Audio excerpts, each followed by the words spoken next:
ಗದಗ ನಗರದ ಗಾಂಧಿ ವೃತ್ತದಲ್ಲಿ ಕಮಲ ಪಡೆ ಬೃಹತ್ ಪ್ರತಿಭಟನೆ. ಪ್ರಧಾನಿ ನಿವಾಸಕ್ಕೆ ಮುತ್ತಿಗೆ ಯತ್ನಿಸಿದ ಕಾಂಗ್ರೆಸ್ ನಡೆ ಖಂಡಿಸಿ ಬಿಜೆಪಿ ಧರಣಿ. ಗಾಂಧಿ ವೃತ್ತದಲ್ಲಿ ನೂರಾರು ಬಿಜೆಪಿ ಕಾರ್ಯಕರ್ತರಿಂದ ಮಾನವ ಸರಪಳಿ. ಗದಗ್ನಲ್ಲಿಂದು ಕಮಲ ಪಡೆಯ ಅಬ್ಬರ ಜೋರಾಗಿತ್ತು. ದೆಹಲಿಯಲ್ಲಿ ಪ್ರಧಾನಿ ನಿವಾಸಕ್ಕೆ ಮುತ್ತಿಗೆ ಹಾಕಲು ಯತ್ನಿಸಿದ್ದ ಕಾಂಗ್ರೆಸ್ ನಡೆಯನ್ನ ಖಂಡಿಸಿ ಗದಗ ನಗರದ ಮಹಾತ್ಮ ಗಾಂಧಿ ವೃತ್ತದಲ್ಲಿ ಬಿಜೆಪಿ ಬೃಹತ್ ಪ್ರತಿಭಟನೆ ನಡೆಸಿದೆ. ದೇಶ ವಿರೋಧಿ ಚಟುವಟಿಕೆಗಳಿಗೆ ಕಾಂಗ್ರೆಸ್ ಕುಮ್ಮಕ್ಕು ನೀಡ್ತಾ ಇದೆ ಅಂತ ಆರೋಪಿಸಿ ಬೃಹತ್ ಮಾನವ ಸರಪಳಿ ನಿರ್ಮಿಸಿದ ಬಿಜೆಪಿ ಕಾರ್ಯಕರ್ತರು ಕಾಂಗ್ರೆಸ್ ನಾಯಕರ ವಿರುದ್ಧ ತೀವ್ರ ಆಕ್ರೋಶ ಹೊರಹಾಕಿದ್ದಾರೆ. ಗದಗ ನಗರದ ಹೃದಯ ಭಾಗ ಮಹಾತ್ಮ ಗಾಂಧಿ ವೃತ್ತದಲ್ಲಿಂದು ಕೇಸರಿ ಪಡೆ ರಣ ಕಹಳೆಯನ್ನ ಮೊಳಗಿಸಿತು. ದೆಹಲಿಯಲ್ಲಿ ನೀಟ್ ವಿಷಯವನ್ನ ಇಟ್ಕೊಂಡು ಜಂತರ್ ಮಂತರ್ನಲ್ಲಿ ಗಲಾಟೆ ಸೃಷ್ಟಿಸಿ ಪ್ರಧಾನಿ ನಿವಾಸಕ್ಕೆ ಮುತ್ತಿಗೆ ಹಾಕಲು ಯತ್ನಿಸಿರುವ ಕಾಂಗ್ರೆಸ್ ನಾಯಕರ ಧೋರಣೆಯನ್ನ ಖಂಡಿಸಿ ಸಾವಿರಾರು ಬಿಜೆಪಿ ಕಾರ್ಯಕರ್ತರು ರಸ್ತೆಗಿಳಿದು ಪ್ರತಿಭಟನೆಯನ್ನ ಮಾಡಿದ್ರು. ಪ್ರತಿಭಟನಾ ಸ್ಥಳದಲ್ಲಿ ಬೃಹತ್ ಮಾನವ ಸರಪಳಿಯನ್ನ ನಿರ್ಮಿಸಿದ್ದು ಕಮಲ ಕಾರ್ಯಕರ್ತರು ಕಾಂಗ್ರೆಸ್ ಸರ್ಕಾರದ ವಿರುದ್ಧ ಘೋಷಣೆಗಳನ್ನ ಕೂಗಿ ಆಕ್ರೋಶವನ್ನ ವ್ಯಕ್ತಪಡಿಸಿದರು. ಇದೇ ವೇಳೆ ಕಾಂಗ್ರೆಸ್ ನಾಯಕರ ಭಾವಚಿತ್ರಕ್ಕೆ ಚಪ್ಪಲಿಯಿಂದ ಹೊಡೆದು ಟೈರ್ಗೆ ಬೆಂಕಿ ಹಚ್ಚಲು ಯತ್ನಿಸಿದಾಗ ಸ್ಥಳದಲ್ಲಿ ಕೆಲ ಕಾಲ ಉದ್ವಿಗ್ನ ವಾತಾವರಣ ಕೂಡ ನಿರ್ಮಾಣವಾಗಿತ್ತು. ಪ್ರತಿಭಟನೆಯನ್ನ ಉದ್ದೇಶಿಸಿ ಮಾತನಾಡಿದ ಬಿಜೆಪಿ ನಾಯಕರು, ನೀಟ್ ಪರೀಕ್ಷೆ ಬರೆಯುವ ವಿದ್ಯಾರ್ಥಿಗಳು ಯಾವತ್ತಿಗೂ ದೇಶದ್ರೋಹದ ಕೆಲಸ ಮಾಡುವುದಿಲ್ಲ. ಆದರೆ ವಿದ್ಯಾರ್ಥಿಗಳ ಹೆಸರಲ್ಲಿ ಕಾಂಗ್ರೆಸ್ ನಾಯಕರು ವಿದೇಶ ವಿರೋಧಿ ಚಟುವಟಿಕೆಗಳಿಗೆ ಕುಮ್ಮಕ್ಕು ನೀಡುತ್ತಿದ್ದಾರೆ. ಬಿಜೆಪಿ ಸರ್ಕಾರ ಯಾವಾಗಲೂ ವಿದ್ಯಾರ್ಥಿಗಳ ಬೆನ್ನಿಗೆ ನಿಲ್ಲಲಿದೆ ಅಂತ ಸಂದರ್ಭದಲ್ಲಿ ತಿಳಿಸಿದರು. ಈ ಬೃಹತ್ ಪ್ರತಿಭಟನೆಯಲ್ಲಿ ಮಾಜಿ ಶಾಸಕ ಕಳಕಪ್ಪ ಬಂಡಿ, ಬಿಜೆಪಿ ಜಿಲ್ಲಾಧ್ಯಕ್ಷ ರಾಜು ಕುರುಡಗಿ, ಬಿಜೆಪಿ ಯುವ ನಾಯಕ ಉಮೇಶ್ ಗೌಡ ಪಾಟೀಲ್ ಸೇರಿದಂತೆ ನೂರಾರು ಬಿಜೆಪಿ ನಾಯಕರು ಹಾಗೂ ಕಾರ್ಯಕರ್ತರು ಭಾಗಿಯಾಗಿದ್ದರು. ಯಾವುದೇ ಅಹಿತಕರ ಘಟನೆ ನಡೆಯದಂತೆ ಪೊಲೀಸರು ಸೂಕ್ತ ಬಂದೋಬಸ್ತ್ ಏರ್ಪಡಿಸಿದ್ರು. ಒಟ್ಟಿನಲ್ಲಿ ದೆಹಲಿಯಲ್ಲಿ ನಡೆದ ಘಟನೆ ಗದಗನಲ್ಲೂ ಕೂಡ ಕಾವು ಪಡೆದುಕೊಂಡಿದ್ದು ಕಾಂಗ್ರೆಸ್ ವಿರುದ್ಧ ಬಿಜೆಪಿ ನಾಯಕರು ಕಟುವಾಗ್ದಾಳಿಯನ್ನ ನಡೆಸಿದ್ದಾರೆ. ಮುಂದಿನ ಸುದ್ದಿಗಳನ್ನ ನೋಡ್ತಾ ಇರಿ. ಇದು ರಾಷ್ಟ್ರ ಕ್ರಾಂತಿ ನ್ಯೂಸ್, ರಾಷ್ಟ್ರದ ಹಿತಕ್ಕಾಗಿ.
ಗಣೇಶ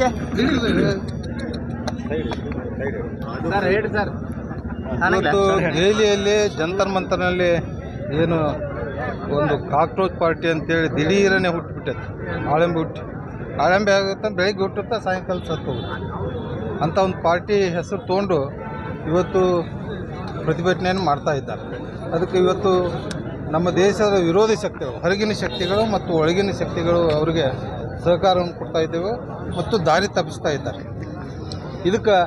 ಇದನ್ನು ಅರಿತು ರಾಹುಲ್ ಗಾಂಧಿಯವರು ಕೂಡ ಅದಕ್ಕೆ ಕೈಗೂಡಿಸಿದ್ದು ಒಂದು ದುರಂತದ ಸಂಗತಿ ಅಂತ ನಾನು ಇವತ್ತು ಹೇಳಕ್ಕೆ ನಾನು ಬಯಸ್ತಾ ಇದ್ದೇನೆ. ಇವತ್ತು ಸಂಪೂರ್ಣವಾಗಿ ಈಗ ನೀಟ್ ಪರೀಕ್ಷೆ ಪೇಪರ್ ಲೀಕ್ ಆಯಿತು.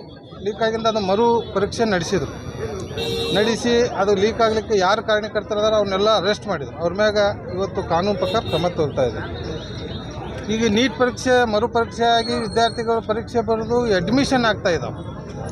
ಇವತ್ತು ಒಂದು ತಿಂಗಳು ಬಿಟ್ಟು ಇದನ್ನು ಪ್ರತಿಭಟನೆಯನ್ನು ಮಾಡ್ತಾ ಇದ್ದಾರೆ. ಇದು ಎಲ್ಲ ದೇಶದ್ರೋಹಿಗಳು ಕೂಡಿ ಈ ಪ್ರತಿಭಟನೆ ಮಾಡ್ತಾ ಇದ್ದಾರೆ. ಅದರಲ್ಲಿ ಕಾಂಗ್ರೆಸ್ನವರು ಕೂಡ ಪಾಲ್ಗೊಳ್ತಾ ಇದ್ದಾರೆ. ಈ ಜನತೆ ನೋಡ್ತಾ ಇದೆ. ಮುಂದಿನ ದಿನಮಾನಗಳಲ್ಲಿ ಅವರಿಗೆ ತಕ್ಕ ಉತ್ತರವನ್ನು ಕೂಡ ಜನ ಕೊಡ್ತಾರೆ. ಏನು ಈಗ ಪೊಲೀಸರ ಮೇಲೂ ಕೂಡ ಹಲ್ಲೆ ಆಗಿದೆ ಅಲ್ಲಿ ಡೆಲ್ಲಿ ಒಳಗೆ. ಪೊಲೀಸರ ಮೇಲೆ, ಸೈನಿಕರ ಮೇಲೆ ಯಾರು ಈ ದೇಶದ ಜನ ಹಲ್ಲೆ ಮಾಡ್ತಾರೆ? ಈ ದೇಶ ವಿರೋಧಿಗಳು ಅವತ್ತು ಹಲ್ಲೆ ಮಾಡ್ತಾ ಇದ್ದಾರೆ. ಇವತ್ತು ನಾನು ಈಗ ನೋಡಿದೆ ಒಬ್ಬ ಇನ್ಸ್ಪೆಕ್ಟರ್ ತೀರವಗಳಂತ ಇವತ್ತು ನಾನು ಸೋಷಿಯಲ್ ಮೀಡಿಯಾದಲ್ಲಿ ನೋಡಿದೆ. ಹಿಂಗೆ ಇವತ್ತು ಒಬ್ಬ SP ಇವತ್ತು ಗಾಯಗೊಂಡು ಹಾಸ್ಪಿಟ್ಲ್ ಇದ್ದಾರೆ. ಇವತ್ತು ನೂರಾರು ಮಂದಿ ಪೊಲೀಸರಿಗೆ ಗಾಯಗಳು. ಇದೆಲ್ಲ ಈ ದೇಶದ ದೇಶಭಕ್ತರು ಮಾಡೋದಲ್ಲ, ಇದು ದೇಶ ವಿರೋಧಿಗಳು ಮಾಡೋದು. ಕಾಂಗ್ರೆಸ್ ಪಾತ್ರ ಏನಂತ? ಕಾಂಗ್ರೆಸ್ ಏನು ಈ ದೇಶದ ಪ್ರಧಾನಮಂತ್ರಿ ಹೆಸರು ಕೆಡಿಸೋದು, ಈ ದೇಶದ ಹೆಸರು ಕೆಡಿಸ್ಬೇಕನ್ನೋದು ಅವರು ಒಂದು ಉದ್ದೇಶ. ಹೇಗಾರು ಮಾಡಿ ನಾವು ಬಂದು ಜನಬೆಂಬಲ ಇಲ್ಲದೆ ಬಂದು ಕುಂದಿರ್ಬೇಕಂತ ಅವ್ರ ಆಸೆ. ಜನಬೆಂಬಲ ಇಲ್ಲದೆ ಇವತ್ತು ರಾಹುಲ್ ಗಾಂಧಿ ನೇತೃತ್ವದಲ್ಲಿ ಭಾಳಷ್ಟು ಚುನಾವಣೆಗಳು ಸೋತಿದ್ದಾರೆ. ಮೊನ್ನೆ ನಡೆದಂಥ 3-4 ರಾಜ್ಯ ಕಲ್ಕತ್ತಾ ಸೋತು, ಇವತ್ತು ಎಲ್ಲ 3-4 ರಾಜ್ಯದಲ್ಲಿ ಇವತ್ತು ಕಾಂಗ್ರೆಸ್ ಠೇವಣಿ ಇಲ್ದಾಗ ಹೋಗೈತೆ. ಅದಕ್ಕೆ ಅವ್ರಿಗೆ ಜನಬೆಂಬಲ ಅಂತೂ ಇಲ್ಲ. ಇಂಥ ಗಲಾಟೆ ಮಾಡಿ ನಾವು ಪ್ರಧಾನಮಂತ್ರಿ ಕುರ್ಚಿ ಮೇಲೆ ಕುಂದಿರ್ಬೇಕಂತೇಳಿ ರಾಹುಲ್ ಗಾಂಧಿ ಅವರು ಕನಸಿನ ಕೂಸಿದೆ. ಕಾಂಗ್ರೆಸ್ ಕುತಂತ್ರ ಇದೆ. ಕಾಂಗ್ರೆಸ್ ಖಂಡಿತವಾಗಿಯೂ ಕಾಂಗ್ರೆಸ್ ಕುತಂತ್ರ ಇದೆ. ಈ ಪ್ರತಿಭಟನೆಯಲ್ಲಿ 370 ಆರ್ಟಿಕಲ್ ತೆಗೆಯೋದ್ರ ಬಗ್ಗೆ ಆಗಿರ್ಬೋದು, ಆಮೇಲೆ ಹಿಂದೂ ದೇವಸ್ಥಾನಗಳ ಬಗ್ಗೆ ವಿರೋಧ ಮಾಡೋದು ಸ್ಲೋಗನ್ಗಳು ಕೇಳಿಬರ್ತವೆ. ನಾನು ನೀವು ರಾಜ್ಯಾಧ್ಯಕ್ಷರು ಕೇಳೋದು, ನಾನು ಒಬ್ಬ ಸಾಮಾನ್ಯ ಕೇಳಿದ್ರೆ ಲೋಗಪ್ಪ ಸ್ವಲ್ಪ ಹೇಳಿ ಸರ್.